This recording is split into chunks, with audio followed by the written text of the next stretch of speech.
कौमी सलामती कमेटी ने ऑडियो लीक्स की तहकीकात के लिए आला इख्तियाराती कमेटी तश्कील देने की मंजूरी दे दी। सरबराही वज़ीर दाखिला राना सनाउल्लाह करेंगे। साइबर सिक्योरिटी से मुतालिक लीगल फ्रेमवर्क की तैयारी की भी हिदायत। सरकारी कम्युनिकेशंस के महफूज होने को यकीन बनाने का जायजा लेने पर भी इत्तफाक। वज़ीर आज़म की ज़ेर सदारत इजलास में तीनों मुसल्लह अफवाज और खुफिया इदारों के सरबराह शरीक।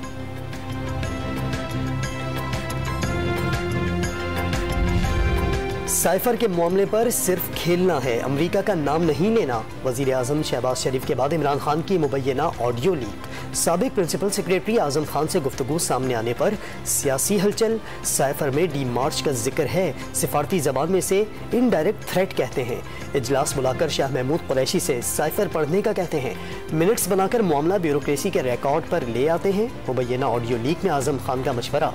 इमरान खान ने जवाब दिया, एनी हाउ ये गैर मुल्की साजिश तो है।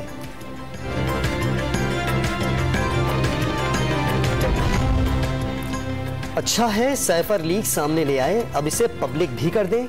इमरान खान ने ऑडियो लीक गैर मुल्की धमकी का सबूत करार दे दी।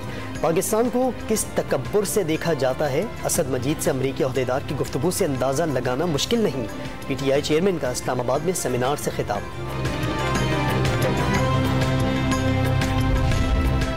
ऑडियो लीक से इमरान खान के साजिशी बयानिए की हंडिया बीच चौराहे फूट गई। वफाकी वज़ीर दाखिला का तंज। PTI चेयरमैन पर मुल्की मफाद के साथ खेलने का इल्ज़ाम। इमरान खान ने मुआशी और अखलाकी सतह पर मुल्क को नाकाबिल तलाफी नुकसान पहुँचाया, आलमी सतह पर तन्हा किया। फसाद को ना रोका गया तो ये मुल्क को बड़े सानहे से दो चार कर देगा। राना सनाउल्लाह का इंतबाह।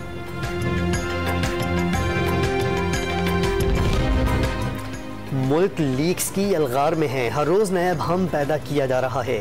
अमीर जमात इस्लामी सिराजुल हक का ऑडियो लीक्स पर रद्द-ए-अमल। आया हो गया, सारी सियासत हक़ाइक़ पर नहीं साजिश पर चल रही है। सिराजुल हक ने ऑडियो लीक्स की जुडिशल इंक्वायरी का मुतालबा कर दिया।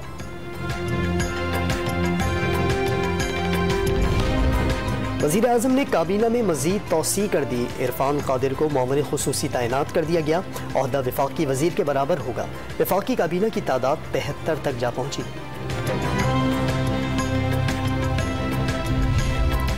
और 5वें T20 में पाकिस्तान के 146 रन के हदफ के ताक़ुब में इंग्लैंड की बैटिंग जारी। मोहम्मद रिजवान की एक बार फिर जिम्मेदाराना इनिंग्स, 46 गेंदों पर 63 रन बनाए।